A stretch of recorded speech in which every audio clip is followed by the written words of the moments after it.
Hi everyone, my name is Katie. The topic I chose from the book Was the Treaty of Versailles responsible for World War II?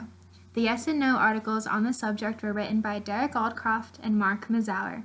Before we look at these two writers, I'm first going to briefly go over World War I and the Treaty of Versailles. World War I began in July of 1914 in Europe.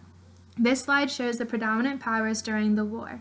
The powers were split up between the Allied powers and the Central powers. The map shows different colors for the Allied and Central powers in Europe.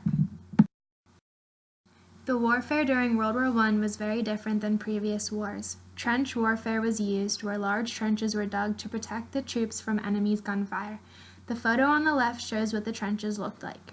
Modern technology during this time was also introduced, which included aircraft carriers, fighting aircrafts, tanks, chemical warfare, and much more. Chemical warfare provided an opportunity for gas masks to be created. Because of this war, a total of 9 million combatants and 7 million civilians died. This slide breaks down the casualties for each country that participated in the war.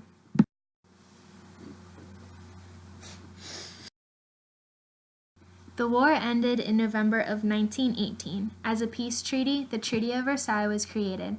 This treaty was signed at the Versailles Palace in France on June 28, 1919. This document was written by the Allied powers to have Germany sign. Germany must sign this document or go to war again. The victors from World War I were in no mood to be charitable to the defeated nations, and Germany in particular was held responsible for the war and its consequences. Germany was in no position to start another war, so they were forced to sign the treaty. This created anger throughout the country. The German people were already upset from the damages and lost lives due to the war. They did not want to take the blame for the war in addition to this loss. Because of the outlined reparations in the treaty that Germany owed, Germany lost a lot. They lost 13% of their land, 10% of their population because of the casualties of war. The army was substantially limited, and the economy of the country took a turn for the worse. They had to pay back $32 billion, which equals to about $393 billion in today's money. This caused the German middle class to disappear, and unemployment increased. Because of this damage, the Germans were afraid that Russian communism would spread through the country. This is why many of the Germans supported Hitler in the future, because he did not want to pay back these reparations that were outlined in the treaty. This map shows Germany's land before World War I and after the peace treaty was signed. As you can see, a lot of the land on the right side of Germany was lost and given to other countries.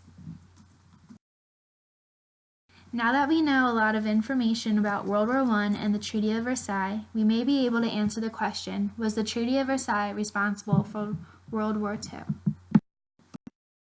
Derek Aldcroft answered yes to this question. He believed that the treaty caused Germany to be resentful. He focused on 5 key issues that happened post-World War I.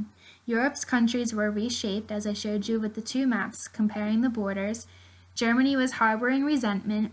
The Allies left after the war, and the rest of Europe was left to fix the damages. The economy of many countries were negatively impacted from the war, and Europe was left without leadership.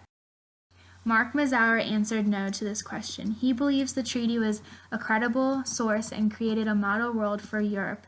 He states that the Allies created a peace treaty that set up a good foundation for the minorities in Europe. World War II could not have been caused by this treaty, according to Mark Mazauer. I believe that Derek Aldcroft made the better argument. He outlined exactly why Germany was resentful from the outline of the Treaty of Versailles.